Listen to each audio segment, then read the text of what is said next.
Hello everyone, कैसे हैं आप लोग। मैं आलोक स्वागत करता हूं आप सभी का द कांटेबल यूट्यूब चैनल पे।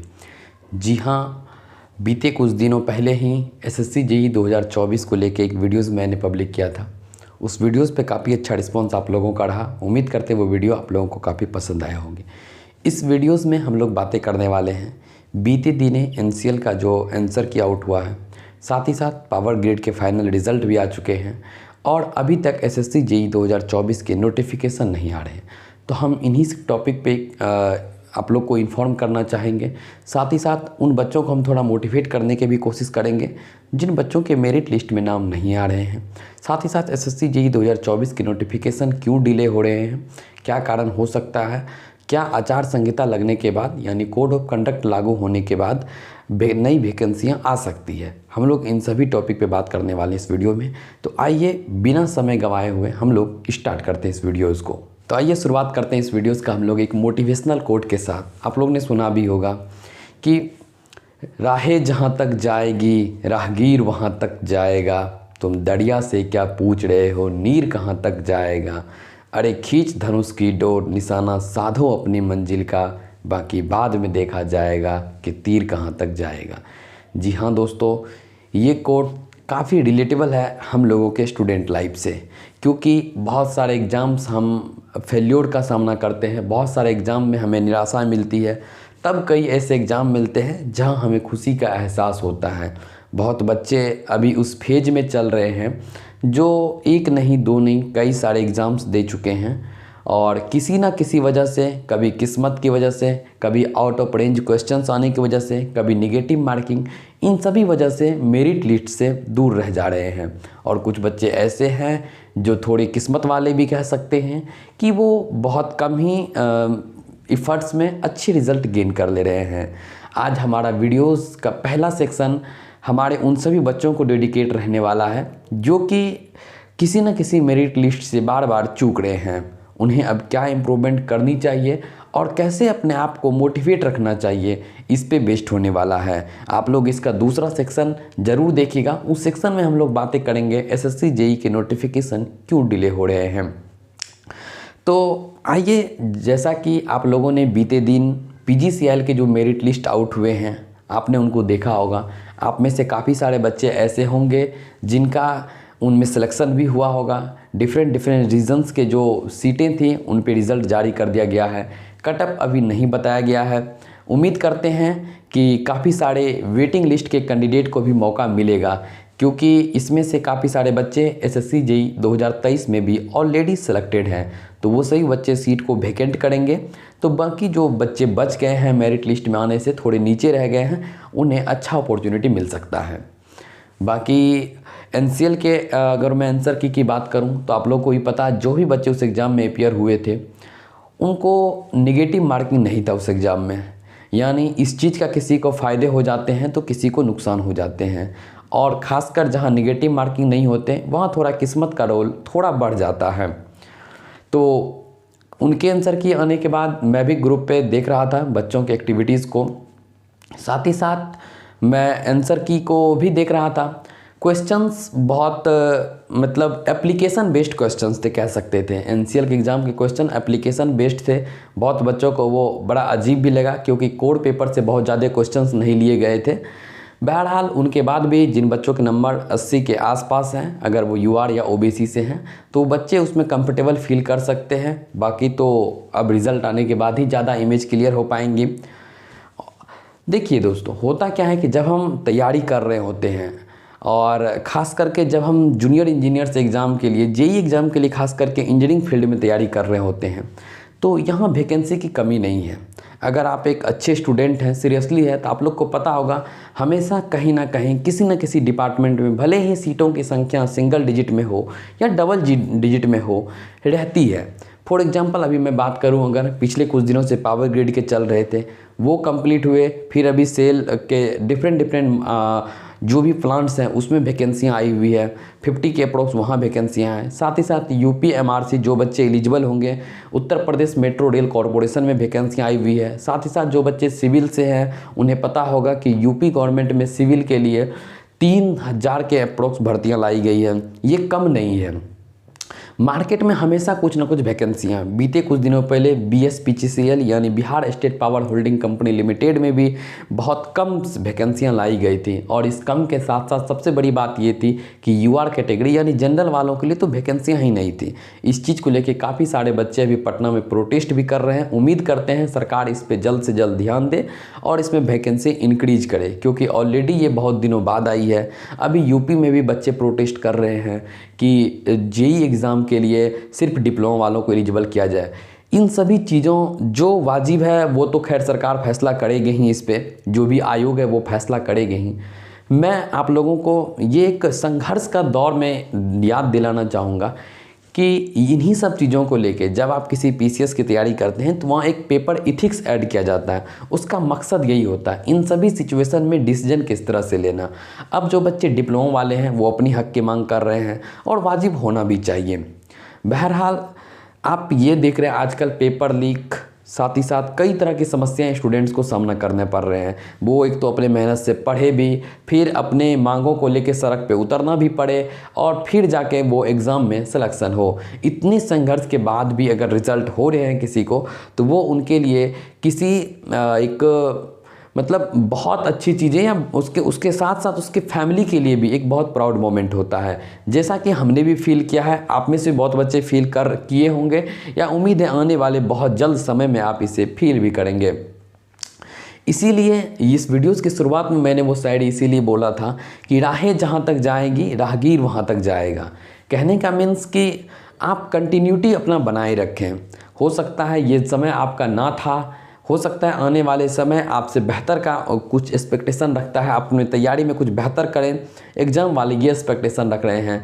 और जी हाँ, अभी आगे बहुत अच्छे अपॉर्चुनिटीज़ हैं। BSPCL है, SSC JEE 2024 आने वाले हैं, काफ़ी ठीक ठाक सीटें इसमें आने वाली है। तो आप लोग अभी से इन चीज़ों को तैयारी कर सकते हैं। साथ ही साथ जिन बच्चों की तैयारी ऑटोमेटिक एक लेवल पे पहुंच जाते हैं वो एक नहीं मल्टीपल एग्ज़ाम्स में सिलेक्शन लेते हैं।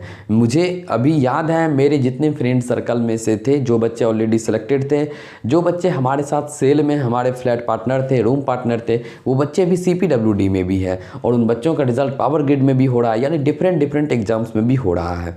तो ये चीज़ें दिखाती है कि जब आप स्ट्रगलिंग फेज में है और जब आपकी तैयारी एक लेवल पे आ जाती है तो आपके लिए काफ़ी सारे दरवाजे एक साथ खुलते हैं।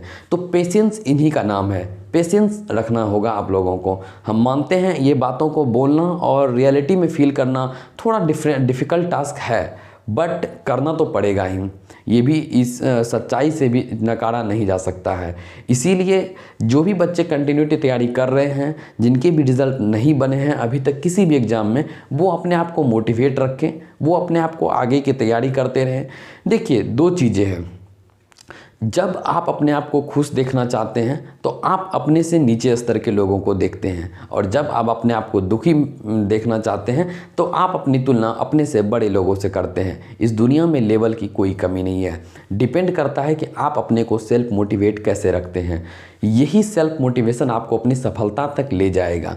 दूसरी चीज़ें मैं आज आप लोगों को एक्स्ट्रा कहना चाहूँगा कि जब आप अपना दिन ख़त्म करके रात को सोने जाते हैं, आप ज़रूर 5 मिनट 10 मिनट एक अपने आप का सेल्फ चिंतन करें, खुद में चिंतन करें, रियलाइज करें कि आज आपने जो भी काम किया दिन भर, क्या वो काम आपको अपने मंजिल की ओर ले जाएंगे। अगर आपको लग रहा है, अगर आपको खुद से जवाब आ रहा है कि हाँ ले जाएंगे, तो प्लीज़ उसे कंटिन्यू कीजिए। और अगर आपको लग रहा है कि नहीं ले जा सकती है, तो आपको सोचने की ज़रूरत है। अब आप समझ रहे होंगे, आप इतनी समझदार हैं, आप 18 साल 20 साल मिनिमम आपकी आयु है, आप इतने समझदार हैं आज के समय में। तो आप खुद से जज कीजिए। अगर आपको अंदर से आवाज़ आ रहा है कि जी हाँ जो हम कर रहे हैं वो हमें मंजिल तक ले जाएंगे, आप बेफिक्र होकर बिना किसी की परवाह किए हुए उसमें आगे बढ़िए। और अगर आपको लग रहा है कि ऐसा नहीं हो सकता है, नहीं ये चीज़ें नहीं करनी चाहिए थी, तो आप लोग उस पर एक बार काम करने की ज़रूरत है। तो उम्मीद करते हैं बाकी जो भी बच्चे अगर कभी इस तरह से डिमोटिवेट फील हो रहे हैं, कर रहे हैं, या स्ट्रेस में जाने की बिल्कुल ज़रूरत नहीं है। आप अगर उस तरह मेरे से कुछ भी पर्सनली बात करना चाहते हैं तो आप हमारा टेलीग्राम चैनल ज्वाइन कर सकते हैं, द कांटेबल टेलीग्राम चैनल, जिसका कि लिंक इसके डिस्क्रिप्शन में दिया गया है। साथ ही साथ आप हमें इंस्टाग्राम पे फॉलो कर सकते हैं और वहाँ पे हमें डायरेक्ट टेक्स्ट कर सकते हैं। मैं काफ़ी सारे बच्चों से बात करता भी रहता हूँ और मैं कोशिश करता रहूँगा कि गूगल मीट के थ्रू मैं रेगुलर बच्चों से डायरेक्ट इंटरेक्शन कर पाऊँ, ताकि उनके पर्सनल जो उनकी शिकायतें हैं या जो प्रॉब्लम्स हैं मैं उन पर थोड़ा ध्यान दे पाऊँ। तो ये थी इस वीडियोस का पहला सेक्शन, जिसमें हम लोगों ने उन बच्चों को लेके बात किया जो बच्चे किसी न किसी कारणवश मेरिट लिस्ट में जगह नहीं बना पा रहे थे। अब हमारा दूसरा सेक्शन होने वाला है एसएससी जेईई 2024 के नोटिफिकेशन को लेके।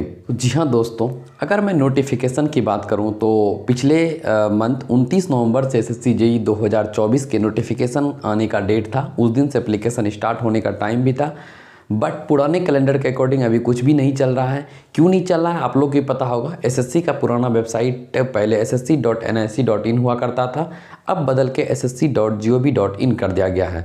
तो नए वेबसाइट पे हर कुछ नए तरीके से स्टार्ट जीरो से हो रहे हैं, तो वहाँ पे थोड़ा टाइम लग रहा है। जैसा कि इससे पहले एसएससी का फेज 12 की वैकेंसियाँ आई थी, उसमें काफ़ी सारे बच्चों को ये ट्रबल आ रहे हैं कि वो फ़ोटो अपलोड नहीं कर पा रहे हैं।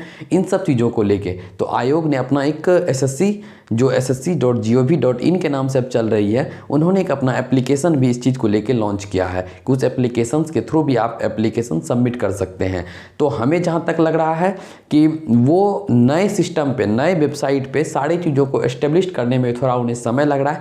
इसीलिए सारी वैकेंसियाँ, नॉट ओनली जेईई की वैकेंसियाँ बट आल्सो ऑल वैकेंसीज मतलब शिफ्ट कर रहे हैं आगे की ओर, थोड़ी थोड़ी शिफ्ट कर रहे हैं। उम्मीद करते हैं कि इनके साथ साथ एग्जाम के डेट्स भी आगे शिफ्ट करें, ताकि स्टूडेंट को प्रॉपर टाइम मिल पाए, चाहे वो फ्रेशर बच्चे हो या न्यू बच्चे हो या फिर जो ऑलरेडी कई अटेम्प्ट दे चुके हैं।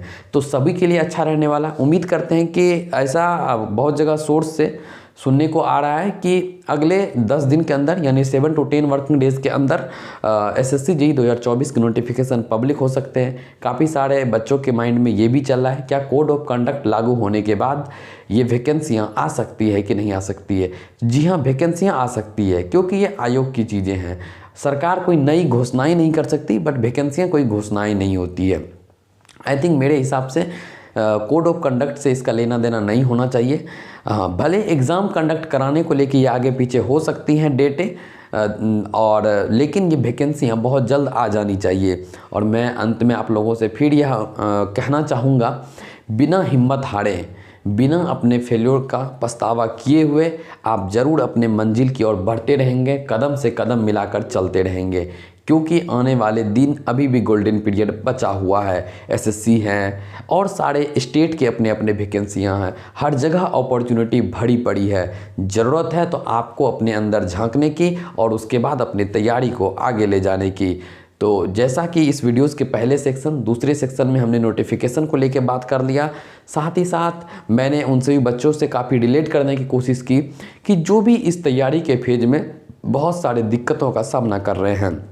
मुझे पर्सनली मैसेज भी आते हैं बहुत बच्चों के कि फाइनेंशियल कंडीशन अच्छी नहीं है, क्या मैं प्राइवेट ज्वाइन कर लूँ, जॉब के साथ तैयारी कर पाऊँ। तो मैं उन बच्चों से भी कहना चाहूँगा, आप अगर पेशेंस रख सकते हैं तो थोड़े समय पेशेंस को रखें अपने पास।